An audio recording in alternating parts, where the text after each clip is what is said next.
And we're live. We're live. Live chat is live. Tell us where you're joining from. That's always fun.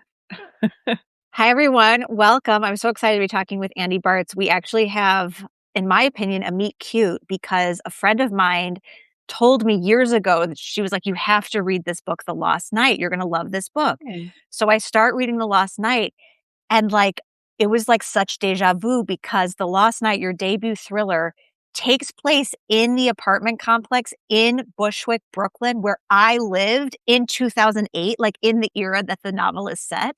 And so it was like I was reading No. a novel about characters that like lived in the apartment next to mine. And it was like, it's the McKibben lofts, right?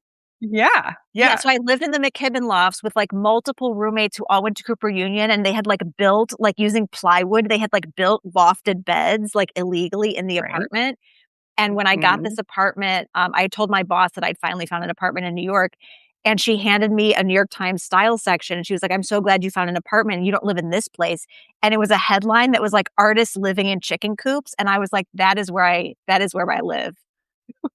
That is literally, wait, that's how I need to start pitching my debut. It's a murder mystery in an old building where artists live like chicken, where artists lived like chicken coops. Yes. That's really accurate. That also So means that we were definitely at some of the same parties in like 2008. We just didn't know it yet. that's right. That's right. So that was like uncanny. And then 2020, we both had girl boss novels come out. Hmm. You wrote The Herd, and there was, I think it was in Bust or Bitch, there was a review of both of our books, the girl boss Yes. feminism novels. Um, Yes, they were, like, in conversation with self-help. That was so fun. so we've like been in orbit for a while, and today I'm excited to talk to you about AI because you're playing a very important role on behalf of authors in the fight against generative AI. So I definitely want to talk about that today. And I also want to talk to you about a more fun topic, which is influencer parties, which are parties with human beings that are not technological robots. So that's my plan for today. But maybe you could start by just introducing who you are. Like many authors, you wear many different hats. Who are you and what do you write?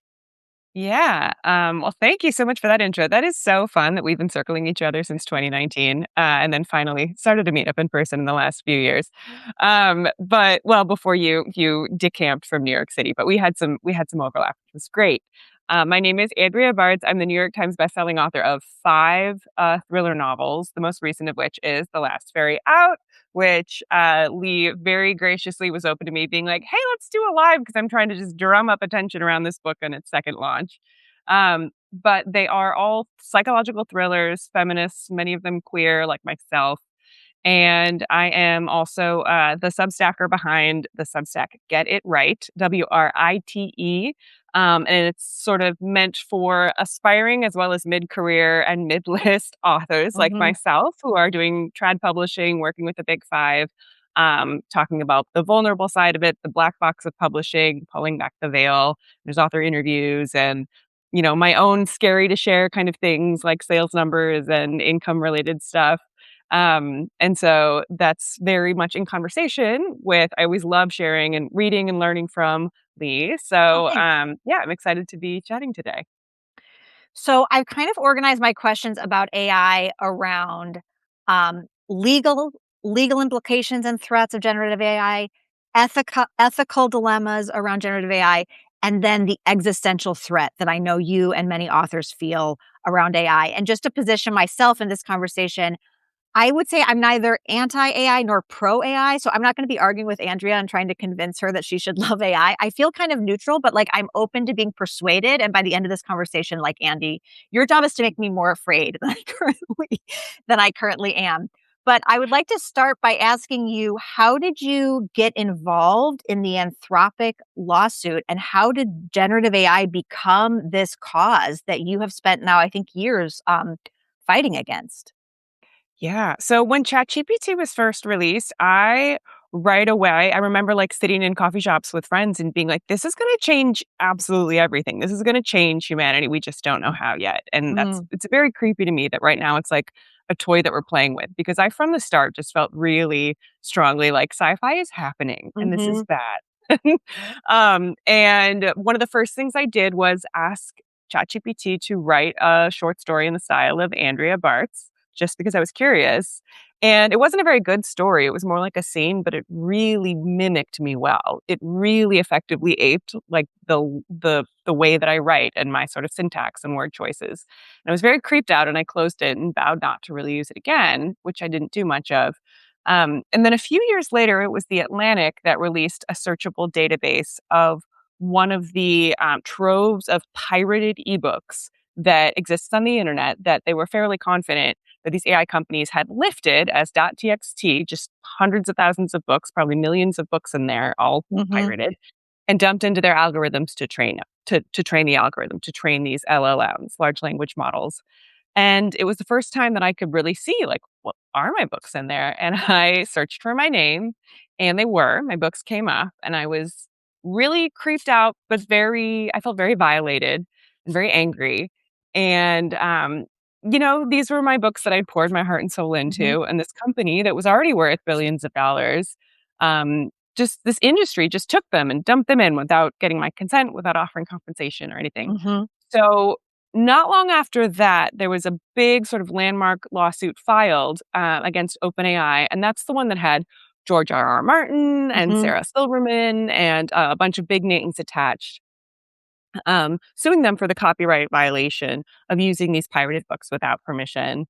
And I was fired up, and so I sent an email. I don't even remember doing this, but I sent an email to the law firm, one of the law firms involved, and just said, I know I'm already part of this class, and it's a class action suit, but like, if there's anything I can do to be involved, I'm really fired up. And I heard nothing back. They didn't need me. Years passed, and then somebody high up at Anthropic admitted to a journalist that they had used one of these troves of pirated books to Yeah. train Claude. And so the same law firm reached out to me and a few other people who had expressed interest with OpenAI and said, "Hey, we're going to put together a similar lawsuit. Would you be interested in being a lead plaintiff?"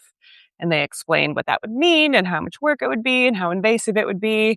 Mhm. And I talked to my agent and I talked to my partner and I thought, well, luckily I don't really sext and I should be putting my money where my mouth is and using my privilege. Wait, why do you say So that? Because you knew that they would have to look into your text messages? Why? Yes, they had complete access to anything I had written, all of my DMs, my texts, my Anything that WhatsApp, you had my put into email. writing. It's what? It's anything that you had put into writing becomes a part of the Anything I'd put into writing. It doesn't necessarily mean Anthropic had it, but the law firm hires like sort of the intermediary to respond to discovery requests, and that intermediary had full, basically, access to my laptop and phone, um, That's so which was a interesting. sort of frightening thought.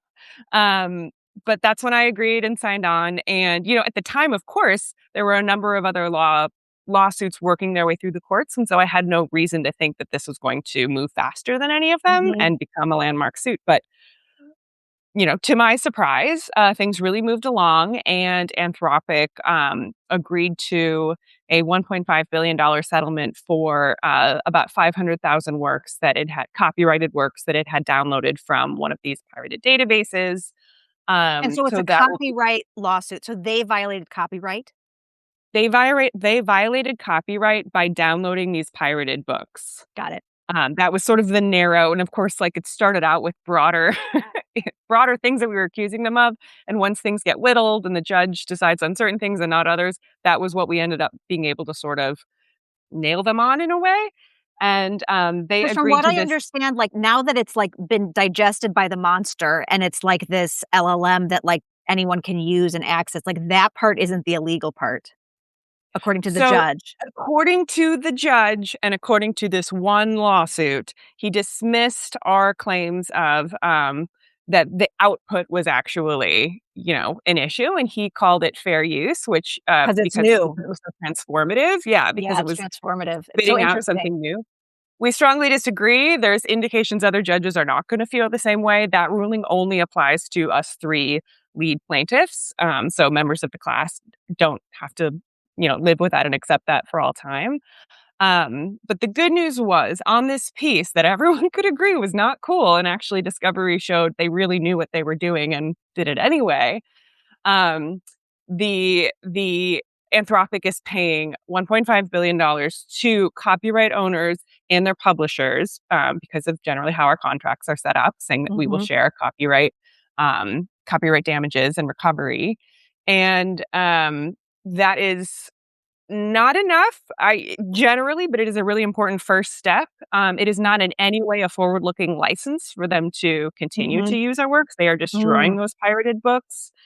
And it's also the largest copyright settlement in the history of in history because in the Wow. history of copyright law. So it's an important first step because it's the first major win by artists against an AI company. And it's an important first corrective step because hopefully it's the first time an AI company has really experienced consequences Mhm. for stealing artists' work.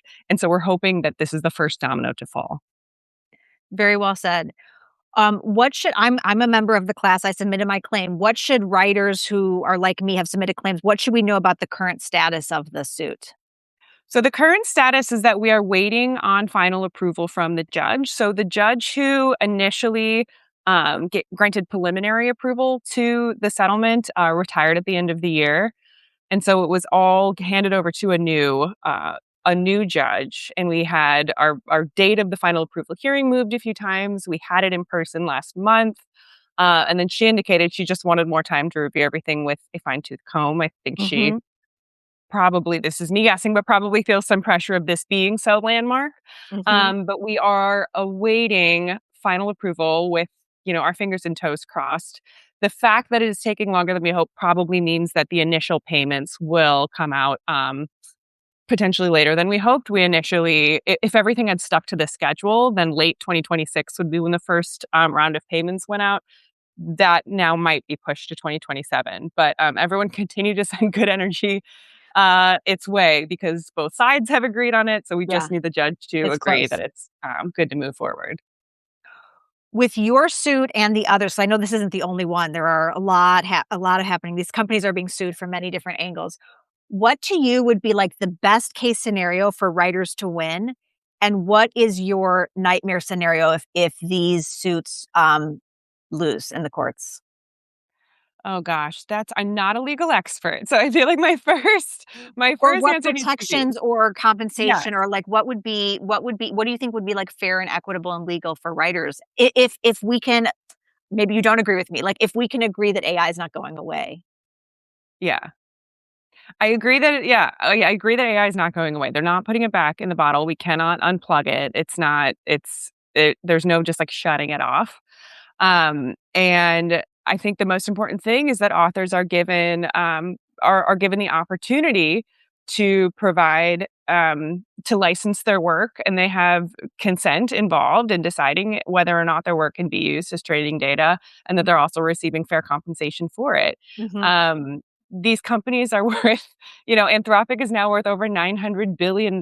It's created not exclusively on books, but, books are part of the reason that it is so good at, um, you language know, tasks. at aping human emotion, right? And at Yeah, aping the empathy and the agreement and the sort of the stuff that people are getting from it. The reason people like talking to ChatGPT, it's good at that because of the good content that it has ingested. If it was only mhm, ingesting, Reddit, it would sound very different, and I think we wouldn't like it as much. It did ingest Reddit, to be clear. It ingested everything it could get its hands on, the yeah, entire yeah, internet. yeah, So books were a crucial part of it. So I think it's as simple as we need to be asked for our consent and we need to be given fair compensation. What that looks like in a grand sense is an enormous question that I don't have a full point by point outline for. But I think it's really important to begin with that there are guidelines that we put guardrails in place. That's what I want, not guidelines, guardrails in mhm, place, and that companies begin to understand like they are not above the law. They can't just steal whatever they want for the purposes of enriching themselves and making themselves unfathomably wealthy and making um, dupes of the kind of art that artists make to compete with ours in the free marketplace. Like that's mhm. not okay. I don't personally know any writers that are using AI to write. I do know writers who'll use it for other tasks, to Mhm. brainstorm, to create an outline of something. I think Jane Friedman has written publicly about how she's used it to, like, outline a book proposal. Um, so if we agree that it's not going away, I am thinking about, like, use cases for it that aren't writing. And one Yeah. that I wanted to bring up to you also comes from Jane Friedman's newsletter. So in the June 10th edition of her newsletter, she wrote about attending a panel at the US Book Show, which was about adapting from SEO, search engine optimization for Google, to GEO, which is Yeah. generative engine optimization. And what this expert on GEO said is that when you have on your website or your Amazon page, like the last ferry out, like Lit Hub, best of the summer 2022, Reese pick, like all these like accolades that a writer like you or I would love to have for the generative AI models, they want actually, this just blew my mind. They want like complete sentences the way a book talker would recommend it. So they want like this mysterious page turner set in paradise will make you blah blah blah Mhm. for readers of blah blah blah. And so for me as a pragmatist, I read this article and I'm thinking like, what does my website say? What does my Amazon page say? Because if a consumer is using generative AI to say what's a funny book about wellness, I would want self-care to be recommended to them. So how do you think about like a tangled knot, like a use case like this, and how much should writers adapt to how the internet is evolving because of AI? Yeah, it's a great question. And this is where I always use the caveat that, like, my position on generative AI is going to be more extreme than most people's. Mhm. And I recognize that. And I want everyone to figure out where their own line is. I do not believe that there's a way to ethically use generative AI. And that has to do with, and we'll talk more, you said about the ethical and also existential issues Yeah. related to it. It has to do with its impact on the environment. It has to do with the way that it's enriching CEOs who are breathtakingly sociopathic and are some of Trump's biggest donors. It has to do with, these larger issues that just we cannot avoid nearly Mhm. when we are using generative AI, even if we feel like it's in innocent ways, right? Even if Mhm. it's planning your grocery list or Mhm. coming up with a recipe, this is still ultimately where your attention and your money is going, Yep. or money being generated from your eyeballs, right? So that said, yes, the internet is evolving. I think it makes sense to be educated about this stuff as you are, and then to use your human brain and to go to your Amazon author profile, your Author Central, and your own website, and your social media profiles and whatever else, and to use your human brain to make some of these changes to ensure that Mhm. you're not going to get lost as the way that Mhm. people search for books has changed. The idea of using generative AI for brainstorming, for Mhm. a lot of people I know say I don't write with it, but I use it for research. Mhm. And it's so easy to do when Google, I'm just used to using Google and it gives you an answer at the top. I think it's a terrible idea for a few reasons. One is it's wrong about a quarter of the time. So a quarter, you're bothering to search for something because you want it to be accurate in your book, how long it would take to fly from this place to this place. You're Mhm. going to get it wrong a quarter of the time. And all you need to do is, even if you want to keep using Chrome, download the DuckDuckGo browser plugin, and that will make your default search engine DuckDuckGo, which still gives you a summary at the top. So you'll still get your answer very quickly without slurping fresh water, without contributing to these sociopaths who are Wait, Trump's but biggest how donors. how does DuckDuckGo create a summary at the top without using AI? It's just like Google used to be. Remember, it's so hard for us to remember this, but before AI summaries showed up at the Yeah. top, a result summary showed up at the top and it linked to the source. It just found the answer on the internet from a reliable source. It Okay. includes that. And then below it, it's just like Google used to be before it forced AI on us. And Uh-huh. then it has all the search results. And honestly, I did this and it was like my brain was coming back to life. Like it felt good to have to analyze what it was saying to me and to have to like look at sources and feel confident that like this was the right answer instead of just blindly Mhm. accepting it. With brainstorming, with these other, with, fleshing out a book proposal, it's going to sound like everyone else because you're just aiming for the middle of the bell curve, right? Yeah, yeah. It can't, I'm sure you've all seen the meme, it can't be creative or forward thinking because all it's doing is aping back, based on data it's already ingested, what an okay answer would sound like. Mhm. It's taking away, it's sort of quelling those parts of your brain that are creative and are so key for finding connections and putting things together. Um, my opinion, and again, I know lots of people will disagree with me, but I don't think that there is a way to use generative AI that's good for your brain and that's Mhm, good for the planet and that's good for humanity. And so I mhm, encourage people wherever they can, and I know it's not all or nothing. Some people have to use it for work. Some people find it, to be a lifesaver because of a disability or some reason. That's mhm. fine.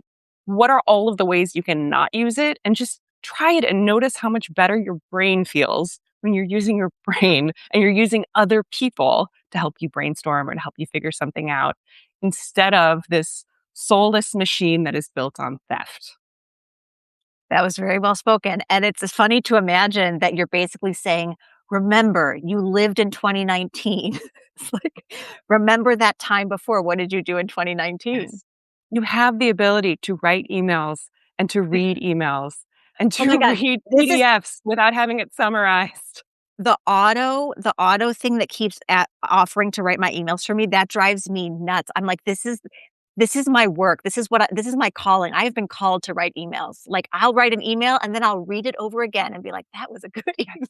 Yes, this is like part of our job. It is your Yeah, voice. It it's is my so voice, yeah. scary to be handing your voice over to this soulless machine. Like your voice is your soul. This is your contribution to the human chorus. Why would you want to be I letting love a that. machine do it for you? I love that. Really scary. We've talked a little bit about writers using or not using, generative AI, but we also know that publishers are starting to use this. I've heard people in publishing say things like, "We don't use it in editorial. We only use it, like, in the marketing department for, like, metadata keywords that used to be some young associate's job, and now the AI can do it faster and more efficiently." I don't have evidence of this, but I have hunches that book publicists are feeding manuscripts into ChatGPT and asking them to draft pitches for them. It saves time. Any task that requires reading a whole book takes 5 to 10 hours. So anything that can be streamlined, I just think publishers are using AI more than they're telling us. What are some what are some guardrails that you would like what are some guardrails or instances of transparency that you would like to see from the publishing industry around this issue?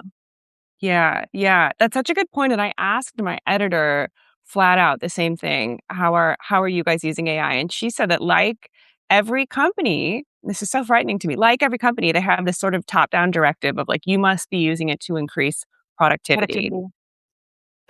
which is by definition an uncalculatable thing. We Mm. incalculable? What is it? We Yeah. we do not know there's no easy way to calculate productivity because I can be productive when I'm staring into space. That's how I'm coming up with my next scene, Mhm. right? I can be Mhm. productive while I'm in the break room with another employee and we start chatting about something and they help me see it in a new light. Oh, and There the is lu no the lunches that we hear of publishing past, like those amazing lunches that happen. yes, so important, so Yeah. productive, but like not, yeah, not quantifiable in a way that, AI can do for you. She said, we have this directive to use it. And I think it's the same thing happening in every sector where companies have invested in it and now they want to see an ROI. So they're jamming it down everyone's throats. She said, we're not using it in editorial, like you said, Mhm, but mhm. we are being tasked with using it, yes, to increase productivity on like more of the she didn't use the term busy work, but like you were saying, kind of the busy work. She said, what's scary is like I can use it to have it synthesize a bunch of stuff or give me something. And then I can look at what it spits out and I can check it and I can decide what needs to be changed and if it's good or bad. But she said, what's kind of scary is like the assistants, the people who are just starting out, don't necessarily have that judgment yet and Right. don't necessarily have that intuitive sense of how it should look or if it's good or bad. And so if they are just getting something spit out of, the AI agent and that's what they're moving forward with, they're never going to learn. And that's what all of us just start sort of race to the bottom seeing Mhm. as normal. And it's very scary to think about, 5 or 10 years from now, if we haven't all like become unemployed thanks to AI in general, what's going to happen when those people are getting into leadership positions and have never had to apply their own critical thinking? Of course. Um, so again, I think it's really worth everyone at a corporation that is forcing them to use AI, like ask if you can have a panel talking about AI ethics. Ask if you can have some voices that are, AI whistleblowers in addition to all of the pro, because there's this wild move in corporate America where if you are in any way against this new technology, you're seen as like the enemy, when in Mhm. reality, like, okay, if you really believe that it's just a tool and it's not good or bad, then why are you so scared of hearing from the people who say it's bad? Why can't we listen to both sides then? Um, I really think like if publishers were smart, somebody would stand up straight and they would just square their shoulders and say loudly and proudly, we will not use AI in this company. I wish they could, because think of the amazing press they would get. Think of how beloved they would become, how instantly so many readers would say, I'm going to buy a book from them It could be just a to say brand thank you, just to differentiator. stand with them. And not one has. They're scared like everyone else. They're thinking, I'm going to lose the race if I'm not using AI. And I think it's Mhm. so short sighted. And I think it's such a mistake for a business that is being directly harmed by AI, both in the creation of AI, the copyright issues, and in what AI is producing that will compete with and ultimately dilute the market for what they're trying to put out there. I think it's just really dumb. I think it's so interesting that you've also just made an argument for the value of viewpoint diversity in any organization. Like before you adopt something and say this is policy, this is going to be protocol going forward, it's like, are you strong enough as an organization to give a forum for people to debate and discuss it? Because even if at the end of the day you do choose to implement AI, at least you've heard from the biggest critics and you've heard what the downsides are, and maybe you can adjust for them. Because as you were talking, I was also thinking, oh, could one imprint bravely say, at our imprint we don't do this? But it's too hard because the conglomerations are so big. It has Right, to be like top down, like it's PRH, like that's the umbrella. Like it'd be very hard for one little imprint to buck the whole corporation. right, right. To go An against independent press could do it. an independent press could, and I really hope that they would, and they would take that strong position. Again, it would be great PR for them. But yeah, like you said, like we want a diversity of viewpoints. The other thing they're not doing, and this is corporations in general, not just publishing, why aren't they asking the people, the employees, if they actually are finding value in it? If it Mhm. is actually making them more productive or if it's making them less productive? Because the surveys across the board are showing that managers think it's helping, but the actual people trying to use it say it is wasting their time. That's interesting. Companies, why are you so afraid to get that information and face the truth? And it's because they've invested all this money in AI and feel like now they need to somehow make some fantastical case for how it's actually helping their Yeah, ROI. the opposite, right? It's like they've already spent money on it, so now they have to justify why they spent the money. Exactly. Exactly. Yeah. Yeah. Okay, existential threat. The reason I don't feel afraid is because my whole career has, like, been built on relationships with people. And, like, there are 85 people in the room with us right now because they trust you and me. Like, there's a human level of trust that's happening right now in this room, and so I believe as long as I continue to have an audience of people who trust me, they will continue buying my books knowing that I, the human being, wrote those books. So I don't feel threatened by, like, some writer using AI to write a better book than me, and they're gonna sell more copies. Like, that's not something that occurs to me. But why do you think AI poses an existential threat to, like, writers and their careers and their ability to make a livelihood? What haunts your dreams, your nightmares? Yeah. Well, I kind of have two answers in terms of the existential threat, because there's why I'm so worried about authors, and then there's why I'm so worried about humanity, which is a much even bigger step, and other people speak much more intelligently about than me, but I will try to address both. I think for authors, well, first of all, the technology is not that good right now. But I am not convinced. Think about what ChatGPT could do when it came out in 2023 versus what it can do now. And Mhm, remember, its progress, its advancement is exponential. mhm. Whereas our trying to keep our safety guardrails are linear because those are done by humans. So I'm not convinced that in a technical fashion, it will not become more um, it will not be able to produce books that are truly fantastic. I hate to say it. I hope I'm wrong. I think the human element is so important. It's the Iowa MFA ChatGPT in our future. It's the yes, like I think it is hubristic to think like, oh, because it's human, it's going to be better. I I very much see. hope that readers will continue to say, well, I want the human stuff, even if it's technically inferior. Mm, I want the stuff that humans make because I care about my connection to the author. The issue is AI, and the Shy Girl scandal very much underscored this.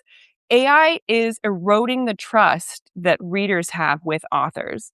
Um, by showing that readers don't want AI, which I think is great and important and like a message that publishers should be listening to in bookstores, Barnes and Noble, especially with their CEO saying crazy things. Um, Wait, I don't know I don't know what Barnes about Shy Girl. oh, What the did he Barnes and say? Noble CEO said that they would happily sell AI books in Barnes and Noble as long as they were labeled as AI. Oh, that's Um, interesting. and yeah, I mean they're a big corporation. Like, surprise, they don't care that much about authors, is my opinion. Which is why the best thing is always to buy a book from an indie bookseller. But in doing in okay in demonstrating that readers don't want AI books.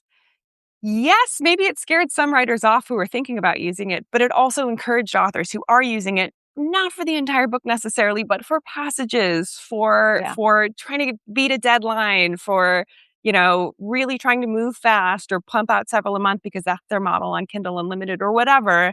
Encourage them to go into the shadows and to hide the fact that they are using AI. And Mhm. I saw, as a response to the Shy Girl scandal, on several different comment sections on the Times and other places, people saying, I have decided that like I'm not going to buy any books published after 2023, because if they were published after 2023, there is a chance that AI was used in the creation of them, and I just don't want to go near it. And let me tell you, there is no faster way to tank an entire industry than to declare you will not buy its products anymore. That is such, It like, is rage bait Threads content, though, like, I can't go to Threads. It's This wasn't even on Threads. This was comments on the Times with people's real Oh, this names is and, like, comments taken on the seriously. Times. This is yes. So, I mean, that's a couple people. Hopefully, this is not a Yeah, yeah, widespread yeah. Yeah. feeling. But then a lot of other people too were like, "I'm gonna stop buying books for a while. I have such a big TBR I need to read anyway." And like, yeah, read your TBR, but if you stop buying our books, authors will be out of a job. Yeah. Um, people publishing to Amazon directly, but also people just sending their book into their publisher. It's an honor code thing. None of the AI detectors online are truly good. None of them are truly faultless. Unless somebody leaves an AI prompt in their manuscript or says out loud, I used AI to write this, we cannot know. And so that's going to create distrust that sets up, it sort of breaks this contract that we have with this writer, between the writer and the reader, and it erodes the relationship and the trust that we have with the 90 people in this room, with the people that pick up our books, with the Mhm. people who care about our voice. Um, when writers ask me what they should do, I say don't use generative AI at all in the Mhm. creation of your book. And that includes research. I know it just feels like going to Google, but don't do it. But then also be loud and proud about the fact that you are not using it. Make Mhm. sure that that is there. Again, it's honor code. It's your just your voice and your word. But let people know where you stand so that they can have some confidence that you are an author they can trust and you are a safe author. I'm going to be, asking my publisher to include more language on the copyright page and maybe in an author's note that generative AI was not used at all. If you Google like AI clauses to have in your contracts, like we're beginning to write stuff into contracts to be really clear about how you can not use it and how they can not, your publisher I think cannot that's use a really good idea for a step because, like, I would love even I, the neutral party, I would love in my future contract for them to say, like, "No AI is used in the cover design." Like, I want a human being to it. design my book cover. That would be really important to me. Yeah. Yeah. I think it's so existential for authors that and artists in general that we are willingly, like we said before, we are willingly like handing over our voice, our most precious commodity, our tool for our Mhm. careers to a soulless plagiarism machine that ruins the planet and enriches the worst possible people who do not Mhm. have our welfare in mind in any way. Mhm. And that we are going to be competing in the marketplace with products that they're not that good now, but people are buying them. People are buying the weird nonfiction book about mushrooms that is AI generated and therefore results in somebody's death because it doesn't actually have correct information. Wait, People, I don't know this story. yeah, What people happened? sued a guide to mushrooms or a guide to foraging uh, was put on Amazon. It had a few ratings. Somebody bought it, followed it, and it was incorrect because it was made by AI. And again, it's wrong a good significant percentage of the time. And as a result, ate something that I can't remember if they just got sick or if it killed them, but the family sued. Um, and there's just tons of examples of these AI books making their way into the market and selling. And that's taking away the work from, taking away the sales from a real human. So I think it's something to really pay attention to. And I think um I know it's scary, but I think it's refusing to, it's kind of sticking your head in the sand to say like, oh, but my stuff will always be better. I don't have Mhm. to worry about it. I think we do. And I think it's why we all need to be loud and we need to be talking to our fellow creatives. And we need to be talking to our publishers and we need to be reading books like The Empire of AI or just Empire of AI and watching documentaries like the AI doc or how I became an I can never say it, apocalyptimist. Great documentary, 2 hours of your time, and you will learn so much. It includes, they interview the Sam Altman and other CEOs. So you are really getting the information straight from the horse's mouth. We need to be watching it and then hosting a watch party and having friends watch it and signing up for, downloading the discussion guide and signing up for the what do I do now email that they include that has action steps for advocating for, these different restrictions and anti-AI, politicians and what are the bills to be paying attention to and following the money. We need to be on top of this because I believe it is the most critical, crucial issue of our time. And we live in an era right now where it feels like there is this tornado of shit and there is so Mhm. much bad stuff going on that it's almost like I completely understand the feeling of like, I can't think about that. Okay.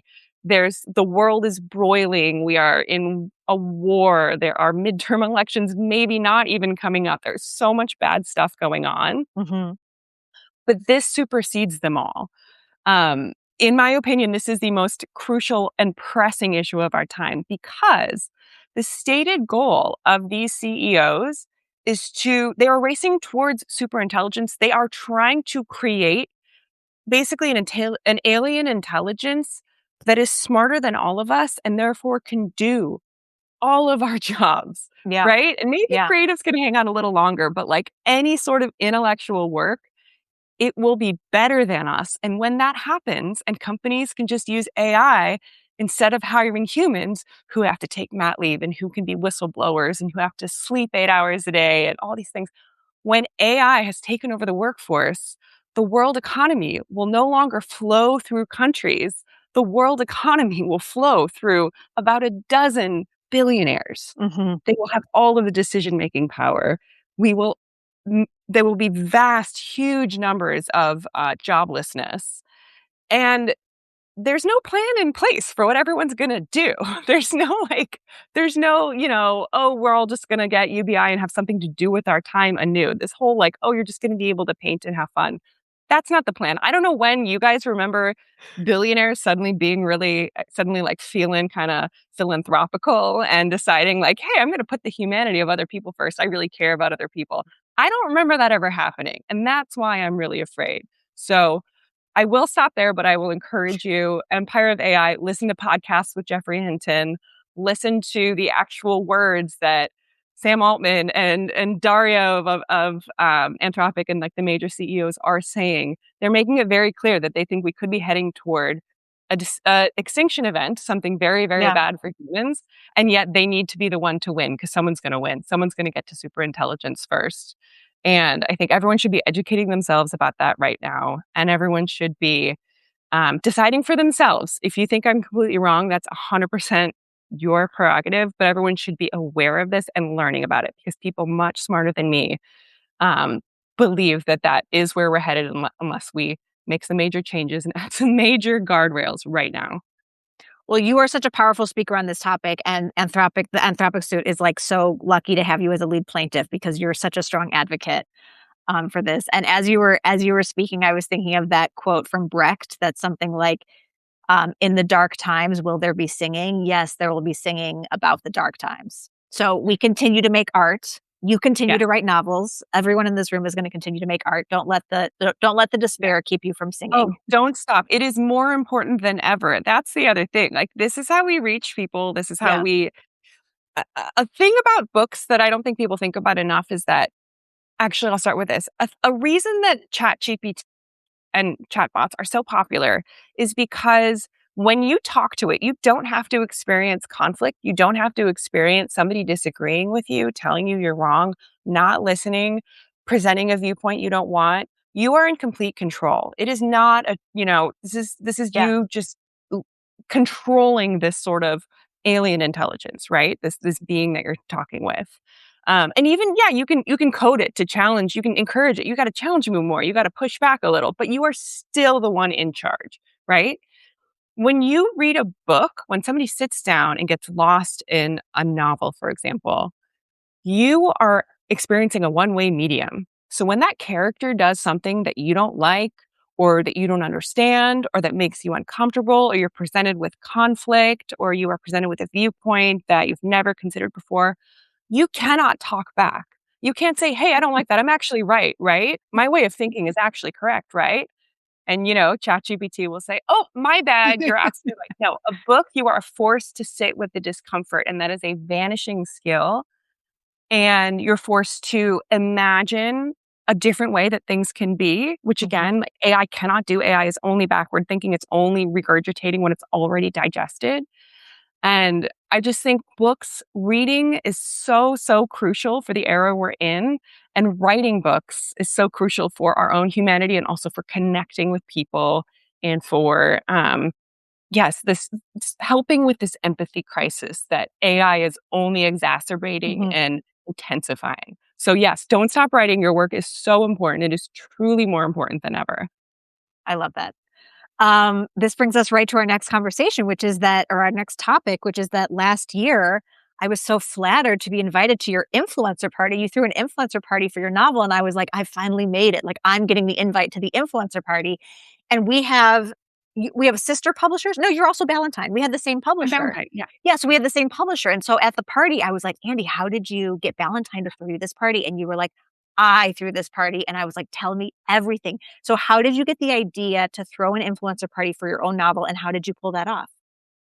Yeah. So I had sort of a similar experience. I had seen photos from my friend Anne Sophie Juhano, who most recently wrote We Would Never Tell. She's a great French American thriller writer and YA writer. And I had seen photos from she had this influencer party at La Prairie.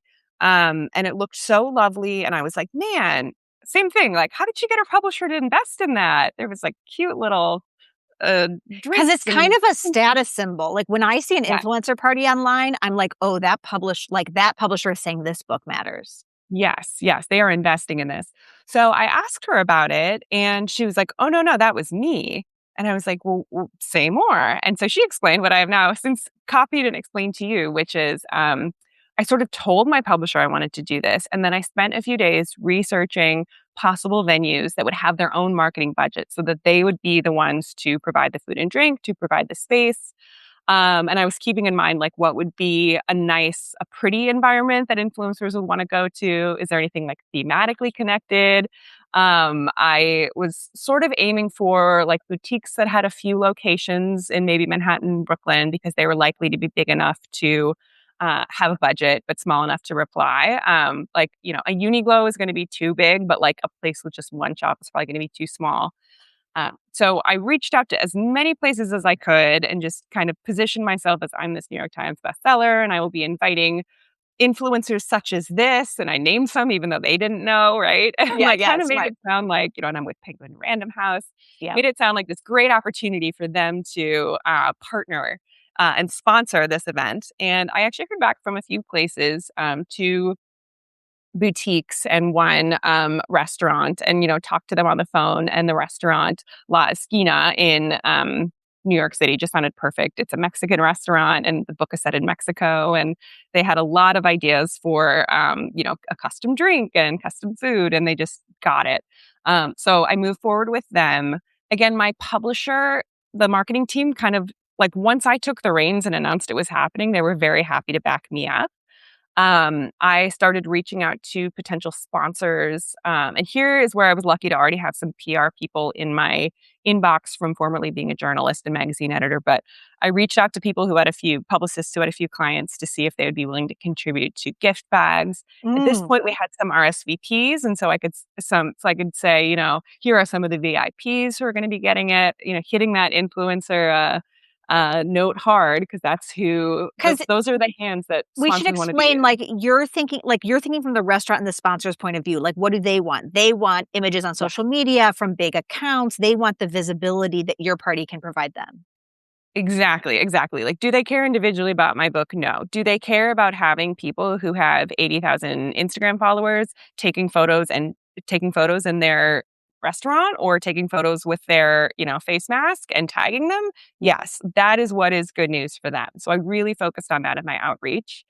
Um, and my publisher backed me up with some of my requests, like a backdrop for kind of a step and repeat, a photo shoot. It's fun. They agreed to provide the tip. I wanted to make sure that the servers got like a tip for a blanket tip for the night. So they worked that out um, with the restaurant. And yeah, other than that, I mean, I bought an Instax because I thought it would be fun to be walking around with a Polaroid, and that was my entire investment. So I felt like it had sort of the aura of like a big deal, somebody invested a lot, but it ultimately was sort of a win-win for all of the partners involved and ended up being essentially free for me, which was a huge win. And it was really fun. It It was was really so fun to be fun. It was together in such a fun person. night. Yeah, it was such a fun Most night. importantly. Great restaurant. Food and drink was great. Um, how did you build those relationships with the influencers that you invited to the party? Because I'm assuming that they aren't just people you found and invited. I'm assuming that these are relationships you built over time. So what advice do you have for writers who wish that they knew more Yeah. of these book influencers? Yeah, yeah. I think it's so important. I try to reply and say thank you whenever somebody of any size reads and reviews my book, whether they have 500 followers or 50,000 followers. I try to stay on top of it and remember that they're human and remember that they are doing this, generally out of the goodness of their heart and their love of reading, right? Yeah. Like this is real labor that these people are doing to get books out. I try to interact with ones, even if a post is not about mine, if it's a book I've been meaning to read or, something I already read, just dropping a comment and like, oh, I love this one too, or oh, this one's on my TBR. I Um, think writers and underestimate how effective that can be as a technique for building relationships. But it's exactly what you would do if you were having coffee with your yoga teacher or whatever, and she liked a similar book, and you're like, I love that book. It's the same like human instinct. It's like just look for things to connect over. Yeah, yeah, and, like, it doesn't have to feel inauthentic. It really is for me, it's, like, a fun thing to do for a few minutes on Instagram that's not doom scrolling, so I really enjoy that element, like, Yeah. look at what people are reading, say something nice. The same way that it really means something to you when a stranger on the internet says, "Hey, I really liked your book," that's how these people feel when you, a stranger on the internet, but an author, say, "Hey, I really like your content," or, like, "This reel is so funny," or Yeah. whatever it is. I think it's really yeah, like a good use of your time and a good way to make connections. And then when, you're getting closer to a lot of these people I had reached out to personally when we were getting closer to my launch and kind of said like wanted to make sure you had a copy or let me know if you'd be interested in an Instagram live or a giveaway. Like again, that attitude of like, what can I do for you instead of like you must be giving me coverage. At the end of the day, always coming the best kind of marketing involves coming at it from a perspective of like how am I able to make your life better, easier, happier? Yeah. And so a lot of these were people I had just, yeah, had interactions with over the years. Again, my first book came out in 2019, so it had been a while. But then I also asked my publisher to add to the list any New York City based influencers that were on theirs. And as a result, there were some people there that I hadn't met before. And I just really tried to make an attempt that night. I'm the rare author extrovert, so that's very lucky. But I tried to really circulate, say hello to everyone, thank them for coming, chat with them about like how they do, how they're doing booksta content or book creator content. So it was both my people and my publisher's list, but just treating them all like humans, the same the same rule that applies. And you're always kind of hitting hitting this gong, like treating everyone like a human, being respectful is going to get you quite far. And it's amazing how many people don't. Well, I'm so glad you taught me about how to throw an influencer party because then I did one for my novel. I think you were out of town. I invited you, but I think you're out of town, and it was in August. A lot of people were out of town.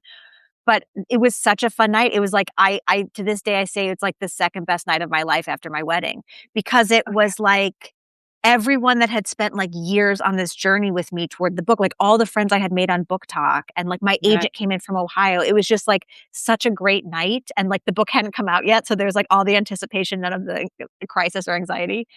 I would recommend it to anyone, even if it's just like, at a restaurant with your friends and family, like just having like a party, like book eve party, I would highly recommend to everyone. Yes, yes, celebrate. Remember that you Celebrate. were celebrating this huge accomplishment and this exciting thing. This book that you love and that you think is going to like nurture people's souls and that they're going to enjoy. Like that is what you are giving to them. You are encouraging them to pick up something that you genuinely believe will help them. You're not trying to get them to buy some like stupid plastic crap that they're not going to Right. want a day from now. So, yeah, get over the fear of marketing is my takeaway. Please. Um, is there anything that you've published 5 novels, 5 thrillers? Mhm. So, and you've launched them in hardcover, you've launched them in paperback. Here we are in 2026. You're launching another paperback. What is different about 2026? Are you doing more promotion on Substack than you've done in the past? What feels new and different this time? Yeah, yeah. Substack has, yeah, opened up a new world to me of book content creators because there's so many book stackers and so many author stackers, as I call them. And I do think that, with a few exceptions, like publicity departments are pretty behind the curve. They're not totally acknowledging them as um, the huge community of readers, or acknowledging this as the huge community of readers and book lovers that it really is. And I think that's starting to change. I heard that now Barnes and Noble buyers are interested in the number of Substack subscribers that authors have and not just their like Instagram following, for example. And that makes sense because the people who are sitting and engaging with your work, I think, are much more likely to pick up your book than a random person who followed you for like cute photos. What were you I going was to say? also just gonna say anecdotally, after I wrote my Substack piece about, like, the history of fandom, where it, like, starts in the '70s and I take you up to the present, after that piece, I got 2 pitches from publicists for books related to what I'd written about. So they're following. They're starting to realize that, like, I have a publication, and they're like, "Leigh, because you wrote about X thing, we thought you might be interested in this other thing." Like, they were very targeted pitches, and I said yes to both books. So That's great. That's My great. TBR is just out of control, as I know. always. I feel that. I feel that so intensely. Um, but yeah, I think just tapping into the Substack community more has been really great. Um, I think there's a feeling in general of authors, and I'm curious if you feel this too, but it just feels like we have no idea what's working right now. We have, Mm. if you didn't write yesteryear, um, if you didn't write yesteryear, like you don't know if your book is going to sell. You can get all the publicity in the world and have it still not sell the way you hope. There's still random stuff that will pop up from Book Talk or God knows what, and it'll be 3 years old and it'll suddenly hit the USA Today bestseller list. I think I spoke with Amy McNee, who she's amazing. She's inspired to write on Instagram and she's on Substack. We Need Your Art is her really relevant nonfiction book. And she was saying how her attitude now is that she wants to do marketing that she actually enjoys and she wants to make art to promote her art. I love So that. and I just like this was last night and that really lodged in my head. I really think like, I don't know, what are the ways that you can have fun with it? It's like fun for me to take cute photos of the book or, do put together little reels that look cute. It's fun for me to do stuff like this where I get to talk to really smart people and, engage with an audience. And if it's not fun, if it's a miserable experience to you, like that's probably not the way to be promoting And it. we 'Cause can it doesn't tell. move the needle anyway. We can tell if you're miserable. Yeah, Yeah, it comes across. It yeah. really does. If you are limping along trying to make sad videos. Like everyone can tell and they're not going to take off and it's not good for anyone. So feel liberated to just step back if you need to because you're probably not going to move the needle anyway. But if you see this as an excuse, I sort of saw the paperback publication as this excuse to reach out to people like you who I just enjoy having a conversation with and be like, "Hey, can this be our sort of news peg to Yes. get on to talk again in any way that might be helpful for you. So I'm very grateful that you let me I'm so glad join you on the ride. you spent your afternoon with us. So, Last Ferry Out has been described as atmospheric, gripping, suspenseful, mysterious, and complex. Do you want to give us the short elevator pitch for the book? Yeah, absolutely. So The Last Ferry Out is about a young grieving woman who travels to the island off of Mexico where her fiance died in a tragic accident a few months earlier. And this is a little longer than the elevator pitch, but not too long, hopefully. And while she is there, she meets this enchanting group of expats that really, let her into their ranks. And they say, "Of course, we remember your fiance. She was wonderful." And feels like she's kind of moving on until she wakes to a text from one of the expats. And it says, "You deserve to know the truth about your fiance. So meet me at the cafe at 9 a.m." And she rushes to the cafe and he does not show. And in fact, he seems to have vanished from the entire island. So she is trying to figure out what happened to him. She's trying to figure out what really happened to her fiance. And the more she digs, the more she begins to realize that everyone here has lots of secrets. Everyone's sort of hiding out on an island for reasons. And if she doesn't solve the mystery of what happened to her partner, she might be trapped on an island with a killer and she might be the island's next victim. So it's sort of a puzzle box thriller. We have several timelines, we have several narrators, but not one person has called it confusing. So if that turns you off, don't worry. But it's a really fun kind of pieces coming together, different perspectives. It was really fun to write because of that, and I think people are enjoying that puzzle box element to reading it too. That was very good. I think it's perfect for the beach, perfect for the pool, perfect for an Yeah. airplane read, perfect for Soft, vacation, light, soft, fluffy. I love a paperback. touchable. Yes, touchable, not Who suppable. who do you love being compared to when someone was like, "I love this book, it reminds me of so and so." Like, who are those comps that you love to be compared to as a thriller author? Oh, interesting. I think it's different for every book, but I heard Lucy Foley a few times Uh-huh. with this book, which I Yeah. really enjoyed because I definitely think of her books as like kind of Agatha Christie puzzle box. You have different narrators and you have the pieces all starting to come together. And she also has, Um, like, great settings. and great, really strong settings, like really strong sort of a setting as a character. And so that's what I really appreciate and will repeat endlessly. Well, thanks, Andy, for joining me. I'll be sure to put a link to Last Freight Out in the notes when I send out the post. And thank you, everyone, for joining us and for having such an engaged discussion. There was a simultaneous discussion happening in the chat, which I really appreciate. Everyone's very strongly opinionated on this topic. And so it was great for me to learn more and to hear your perspective. Yeah. Thank you so much for having me. Thank you so much to everybody who joined us for lunch today and have a great day. Thank you. Bye, everyone.